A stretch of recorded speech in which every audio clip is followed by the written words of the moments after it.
Salve, salve, galera do InfectoCast. Aqui quem fala é o Klinger. Carolina?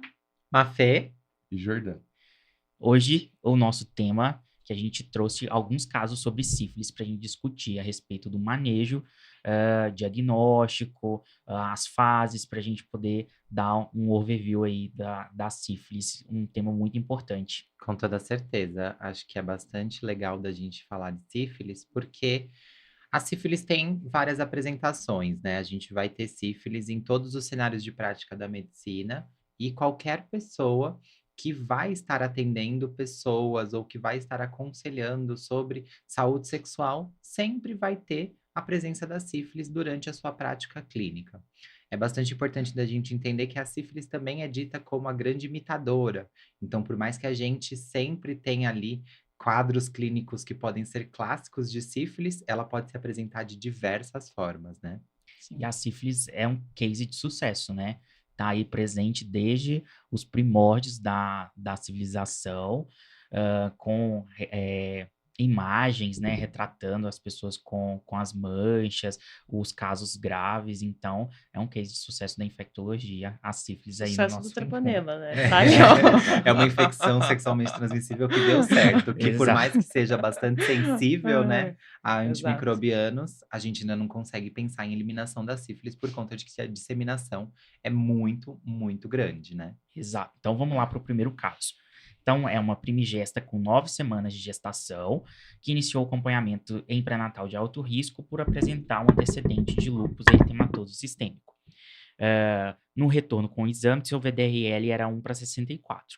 Refere apenas um parceiro sexual nos últimos 2 anos, nega antecedentes de infecções sexualmente transmissíveis. E aí, como é que a gente vai conduzir esse VDRL de 1/64?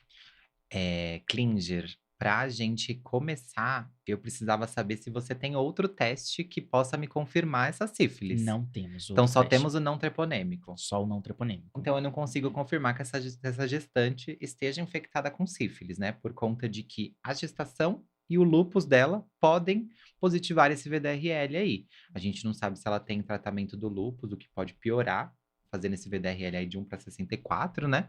Mas, sem o teste treponêmico, a gente não consegue confirmar a sífilis. Por mais que seja gestante, que é bastante arriscado a gente deixar sem tratamento por conta da sífilis congênita, a gente precisa de um teste treponêmico aí. Porque lembrando que o teste do VDRL é um teste de floculação que vai usar ali um antígeno na plaquinha, que é um antígeno não específico da sífilis, né? Que é a cardiolipina. Isso.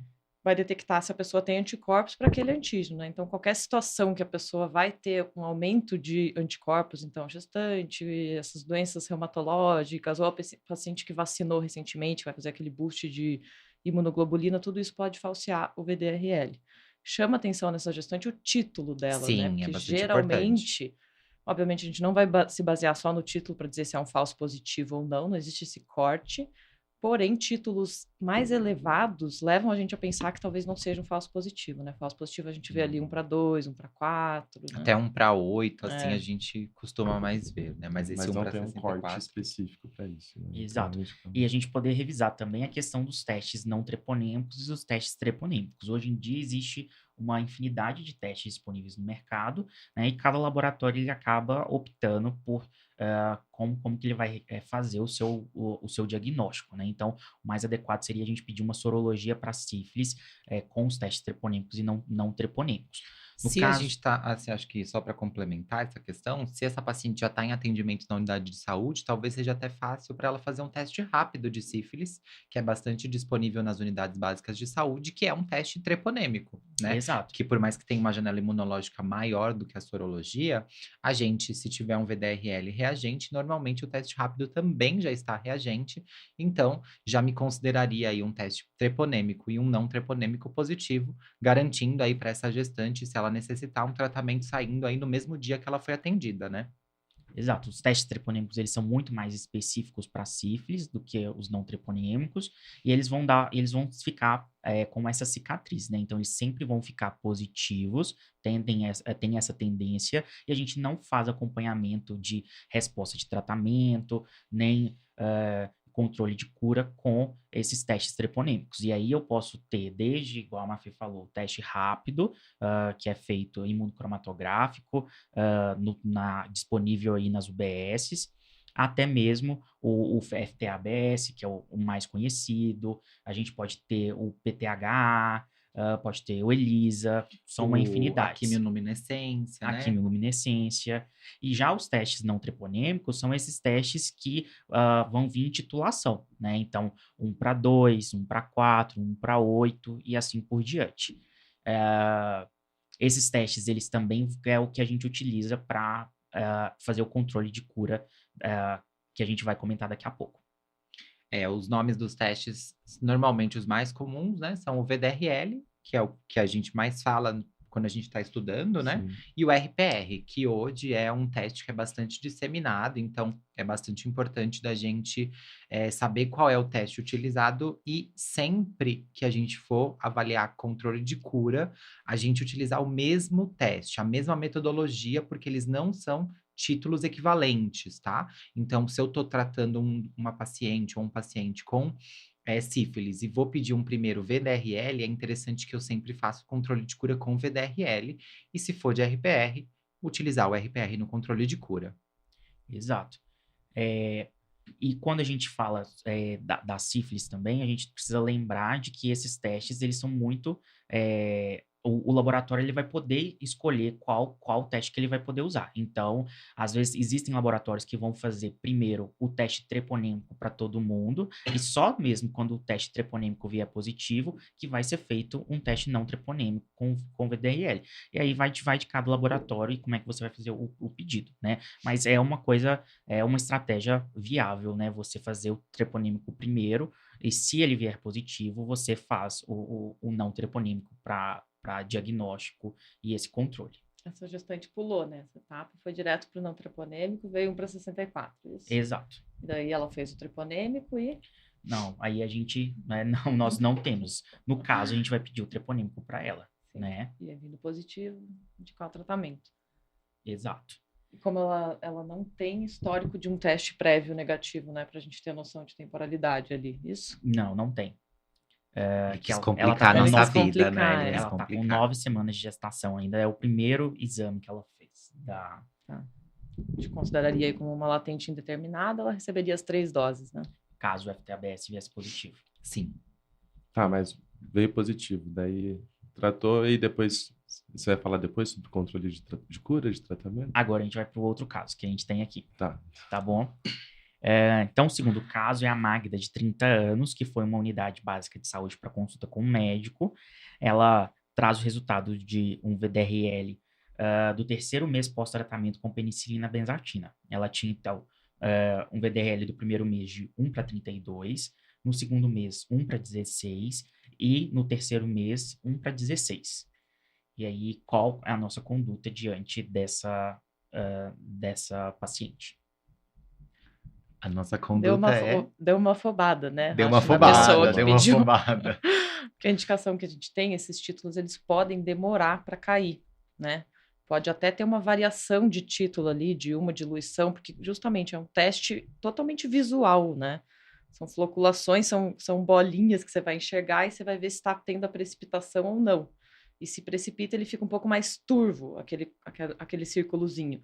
Só que é uma coisa super visual, né? Quem já viu alguma vez fazendo sabe que é muito relativo. Você dá para uma pessoa, ela acha que é 1 para 64, você dá para a pessoa do lado, é 1 para 32. Sim. Então varia muito. Então, por isso que exatamente nesse controle de cura que a gente fala, tem isso dessa obrigatoriedade de ser 2 diluições, justamente para você tentar driblar isso, esse erro de que é uma leitura manual, né?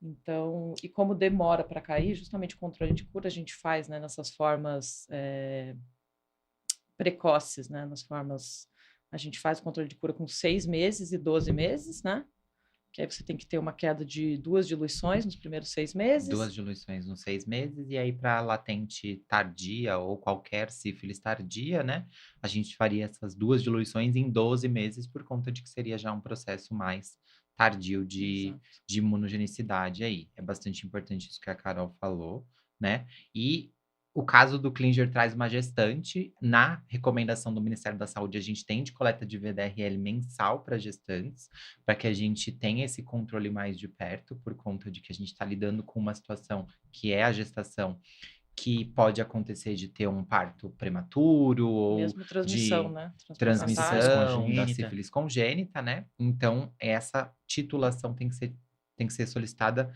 mensalmente mesmo. Mas em pessoas que não estão gestantes, o controle de cura vai ser realizado com 6 meses e com 12 meses, o que difere do que era antes, né? Antes desse manual do PCDT de infecções sexualmente transmissíveis agora de 2022, o controle de cura era feito com 3 meses e 6 meses. Era 2 titulações em 3 meses e 3 titulações em 6 meses. E aí isso acabou mudando para 2 titulações em 6 para recente e 3 titulações para...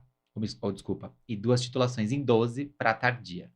Exato. Vamos revisar, então, sobre essa classificação da sífilis. Quer falar, Carol, sobre a sífilis recente e a sífilis tardia? Fala aí, outra pessoa. A sífilis recente, né, mais precoce, é quando você tem bem documentado a exposição do paciente, a manifestação clínica, e você diagnosticou até 12 meses essa exposição ou essa primeira manifestação clínica.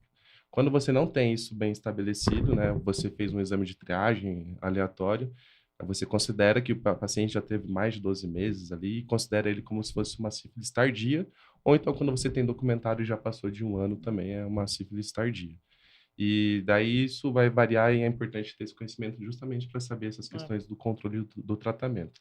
E na paciente gestante, a gente estava falando de pedir mensalmente, mas aí como que a gente vai interpretar isso, né? Se a gente sabe que demora um pouco para cair. Acho que para paciente gestante mais importa para a gente saber se está aumentando para a deflagrar titulação. rápido e para você conseguir intervir ali rápido. Né? Que é um dos critérios de retratamento, é do mesmo jeito que você tem que ter a queda, se o paciente antes desse período começar a ter um aumento da titulação por mais de 2 titulações, você também tem um critério de já retratar o paciente. E é bastante importante isso que o Jordão tá falando, por conta de que mesmo que a gente diagnostique até mesmo uma sífilis recente, né, pós-tratamento, eu posso ter uma subida de títulos ou ter os títulos iguais, né, nesse 1 mês. Mas se no meu 2º mês ainda assim continua subindo, é algo que vai alertar pra gente que essa gestante ou que essa pessoa gestante, né, está se reexpondo e a gente deflagrar as outras vias de investigação, né? Se ela está se reexpondo porque a parceria dela não se tratou corretamente, ou porque ela não foi tratada corretamente, ou se aconteceu alguma outra coisa, né? Mas é mais isso mesmo, no aumento, né? Porque a gestante e HIV entram naquele grupo de pacientes que, inclusive, clareiam mais devagar, né? O VD, ele demora mais para cair, então você nem espera que caia nesse primeiro mês.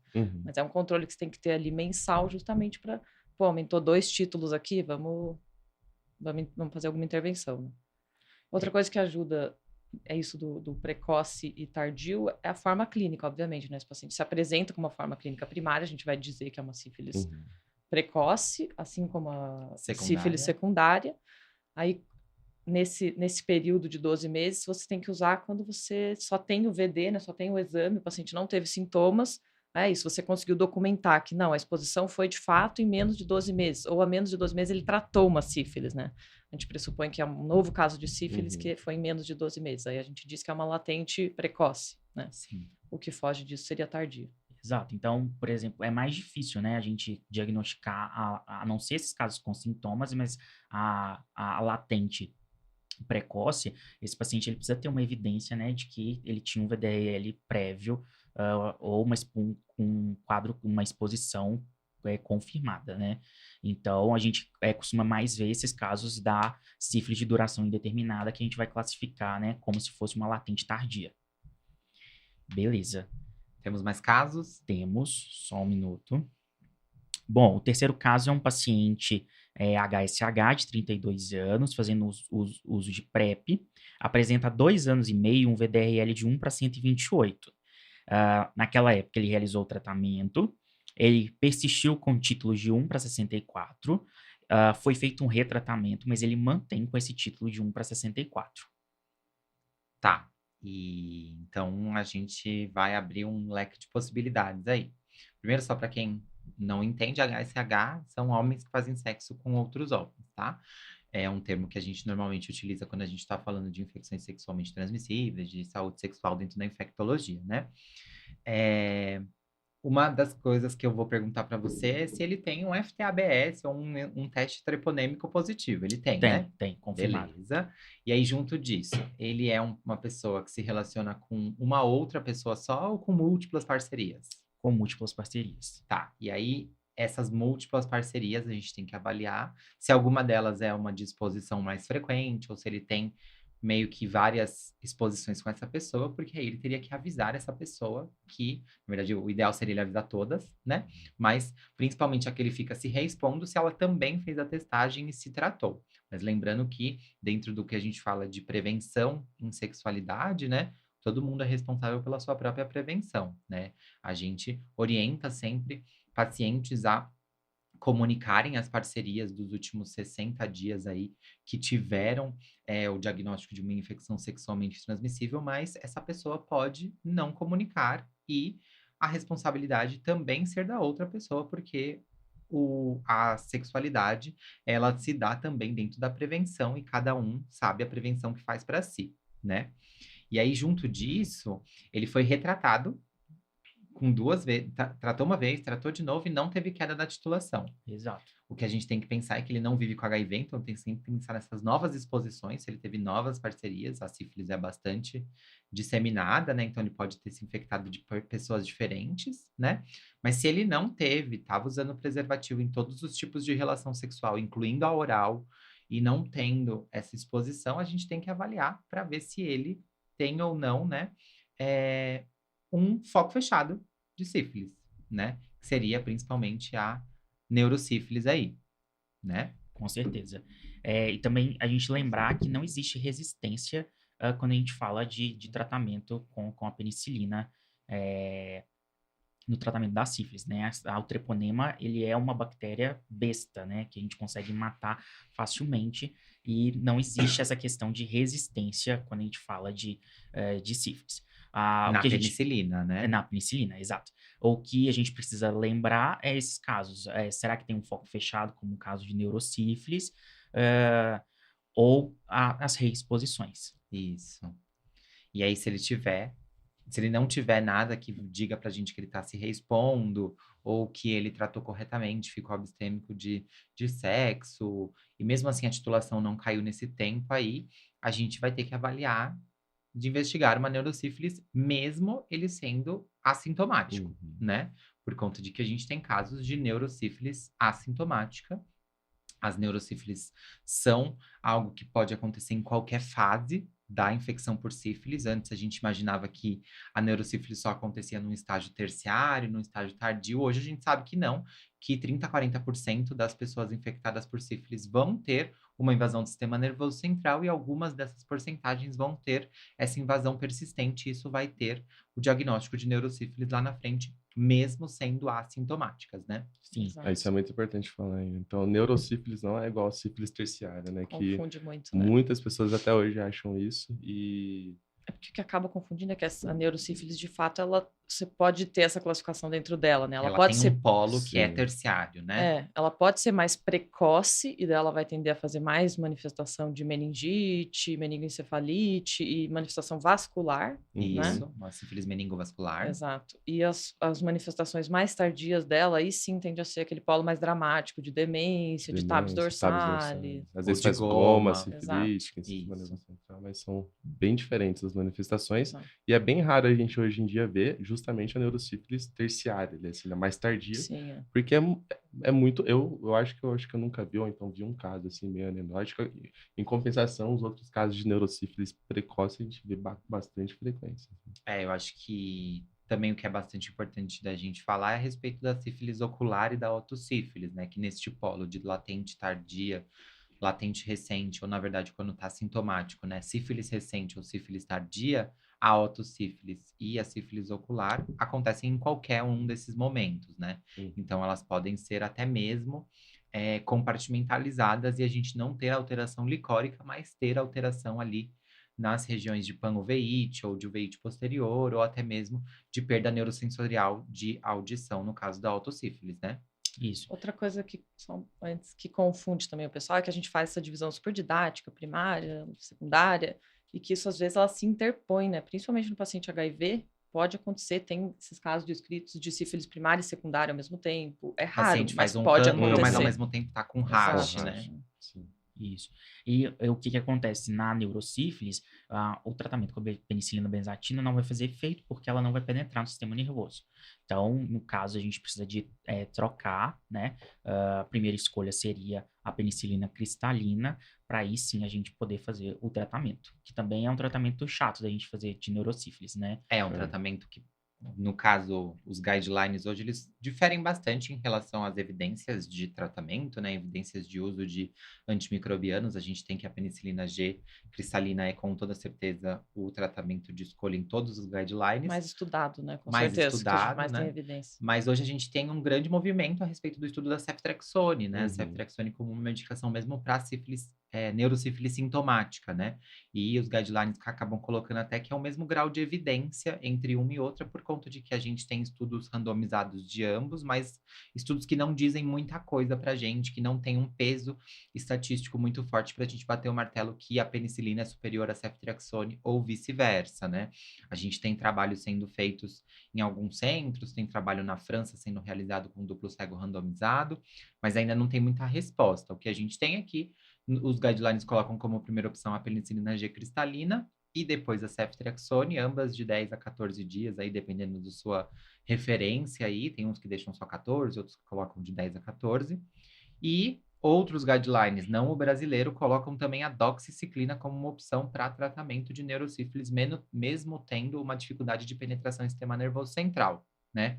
E aí fica esse questionamento, principalmente para as pessoas que têm alergias a beta-lactâmicos, né? Acabam tendo processos alérgicos muito graves, não conseguem dessensibilizar e acabam tendo que usar outra medicação.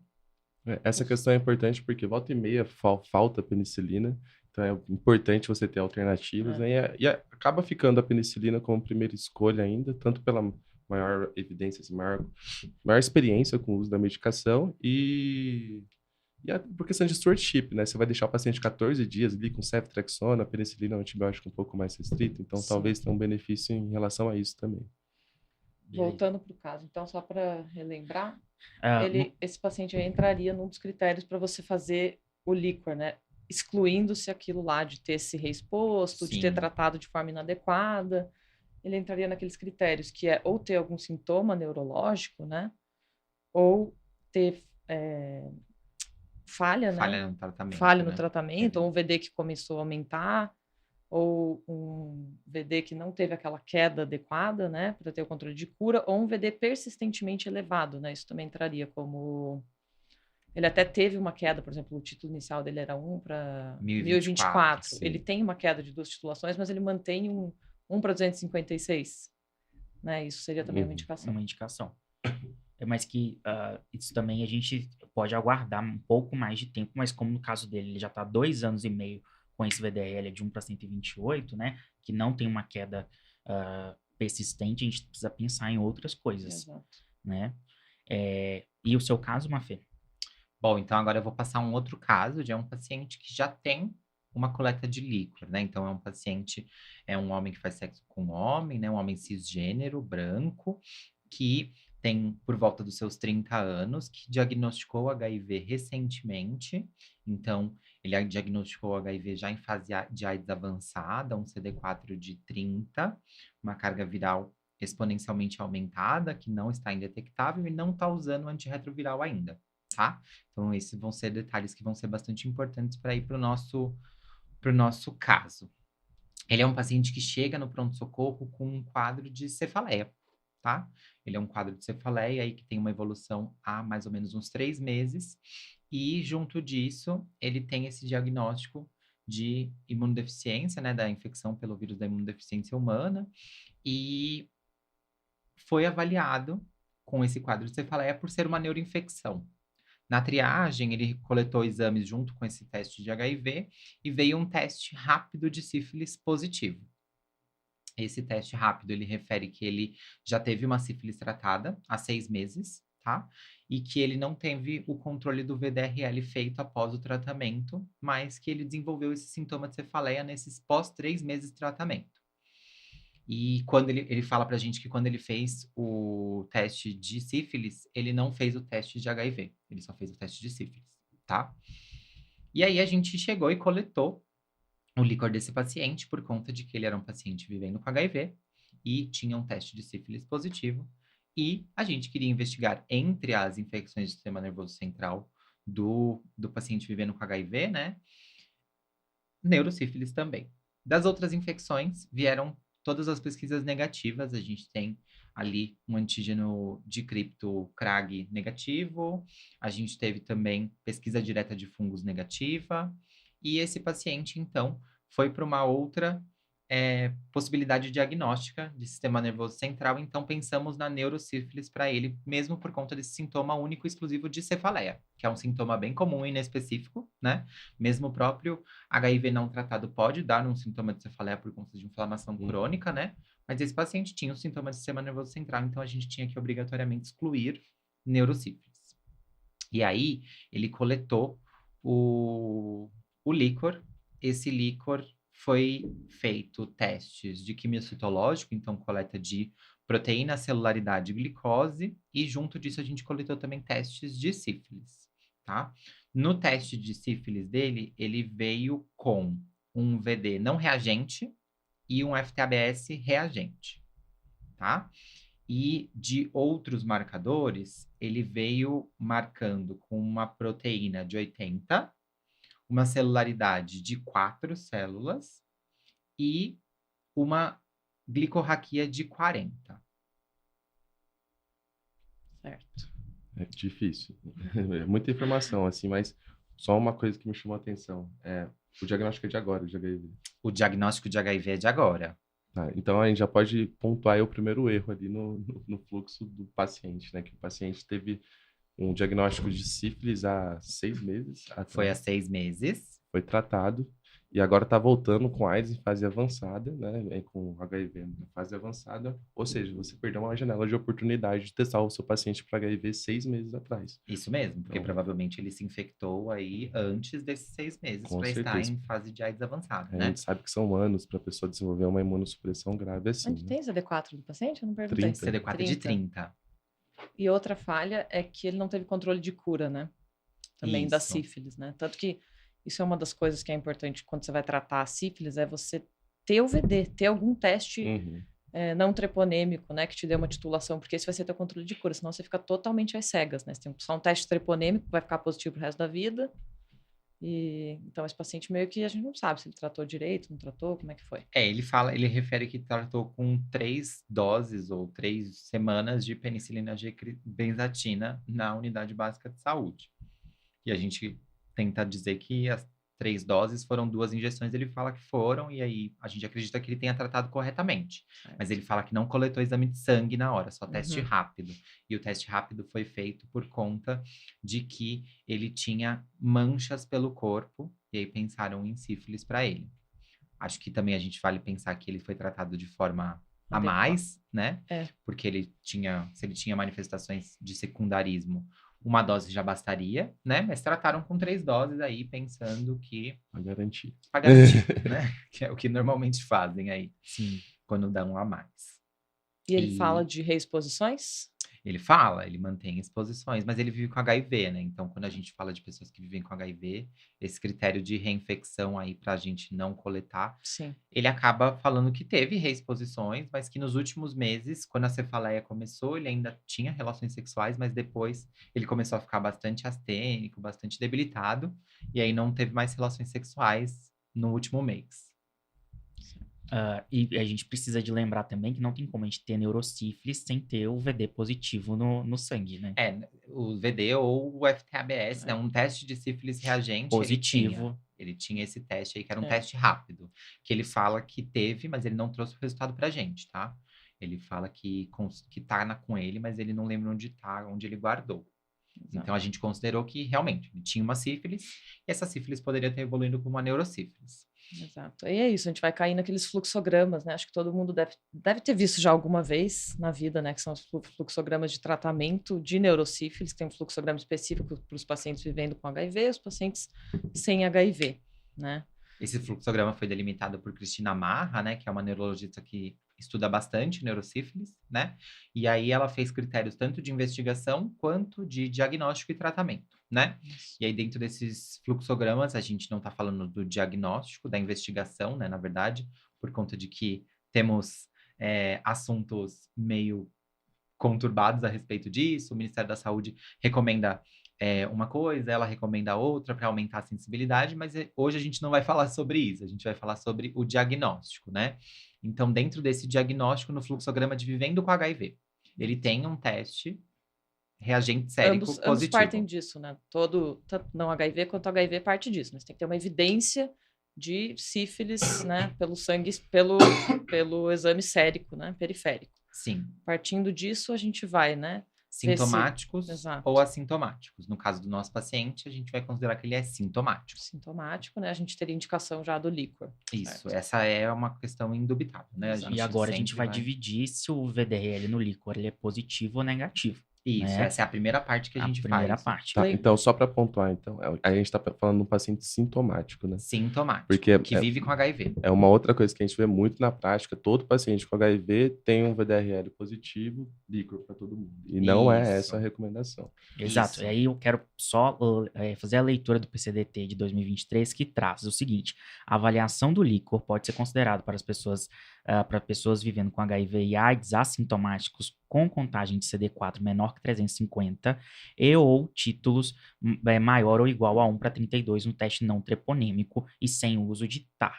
No entanto, há controvérsia sobre os benefícios de realizar rotineiramente a punção lombar sem sinais ou sintomas neurológicos. Isso, eles colocaram, porque no PCDT antigo e no PCDT de infecções sexualmente transmissíveis, esse trecho estava retirado, não era para coletar, né? O Ministério não recomendava. Mas aí, com essas novas discussões, tentaram aumentar um pouco a sensibilidade e a liberdade de quem está ali manejando, de poder ou não coletar, mas colocam que não há evidências que suportem fortemente essa coleta rotineira de todos os pacientes, né? Sim. Exato. Mas E o que é colocado é que, às vezes, um paciente assintomático, você tem alguns estudos que demonstram. Se você coletar o líquor do paciente, tiver alguma pequena alteração, você tratar esses pacientes comparado com quem você não vai tratar, não vai mudar muito a coisa do desfecho. Sim. Então, por isso que tem um pouco dessa falta de evidência ali nessa recomendação, mas eles deixam em aberto isso, meio que a escolha do prefeito. Isso. Então, Mas, no caso, o VDRL no líquor Era negativo. era negativo. Então, caso ele fosse positivo, a gente já trataria Já como trataria. neurosífilis. lembrando que o Isso. VD no líquor, né? Ele é um teste muito específico, pouco sensível, mas muito específico. Então, ele vindo positivo, a gente já trata. Isso. Pararia ali o fluxograma. Então, nesse caso, o paciente com evidência de sífilis sérica, com sintomas, foi para o líquor, VD do líquor negativo. Não exclui, porque não é um teste com uma sensibilidade boa, ele é específico. Isso. Aí a gente vai avaliar, no paciente com HIV, a gente não vai avaliar a questão de proteínas, né? Porque a proteína por si só do líquor do paciente que está vivendo com HIV, especialmente esse paciente, que é um paciente, né? Que, enfim, ainda não está indetectável, que não teve uma recuperação, enfim, o CD4 baixo, esse paciente, a proteína dele por si só, ela pode já ser elevada pelo próprio Isso. HIV, né? Então, a gente desconsidera a proteína licórica desse paciente. O que a gente vai avaliar é a celularidade dele, Isso. né? Nesse caso do paciente, era 4, 4 certo? células.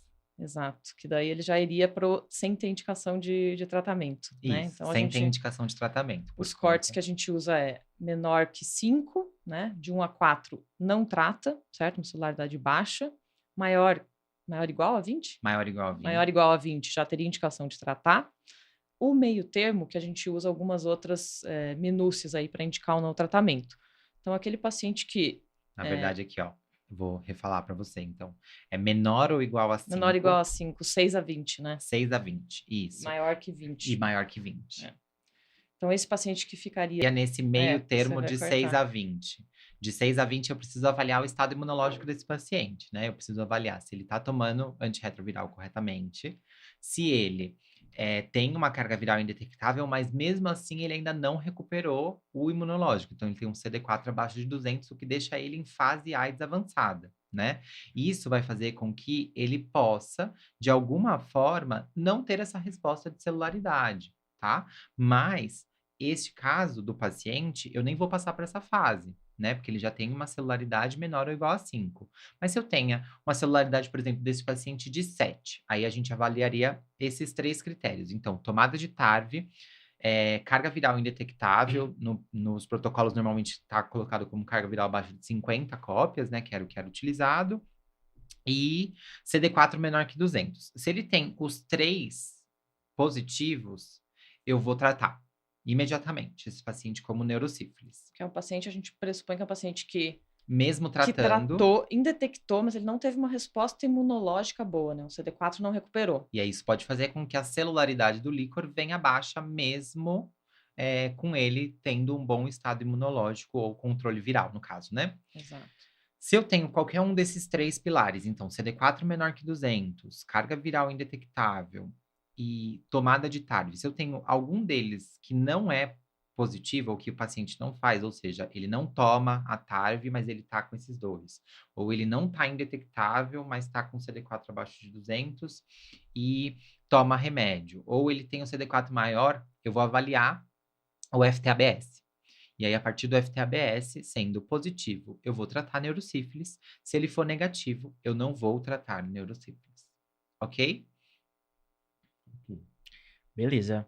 Bom, eu acho que é isso, né? São temas complexos, E né? é um fluxograma confuso também, mas que é de É. fácil consulta, né? Eu acho que é importante a gente dizer que o que a gente está trazendo aqui são revisões mais rápidas sobre a sífilis, mas que a gente vai falar de tudo isso parte a parte no nosso curso de infecções sexualmente transmissíveis, onde a gente tem um módulo só para sífilis, né? Onde a gente vai trabalhar todas essas características da sífilis sintomáticas e também o manejo de neurosífilis e investigação, controle de cura, possibilidades de tratamento. Então, se vocês têm interesse em saber mais sobre sífilis Em no geral, breve, mais informações. em breve mais informações sobre o nosso curso de infecções sexualmente transmissíveis do InfectoCast.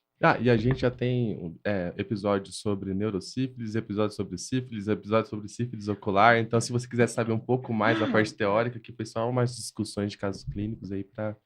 Exato. sei Mas se- que sempre é um tema que a gente aprende. A cada Sim. episódio, a gente aprende. E que vem mudando, né? que vem Quando a gente mudando. gravou os episódios, por exemplo, o Sim. episódio de neurosífilis, acho que o controle de cura era feito de forma diferente. Então, a gente tem evoluções nesse tema, né? Então, é sempre bom aí estar se atualizando a respeito da sífilis. Beleza, obrigado, pessoal. Um grande Valeu. beijo, pessoal. Valeu. Valeu. Foi o último, esse?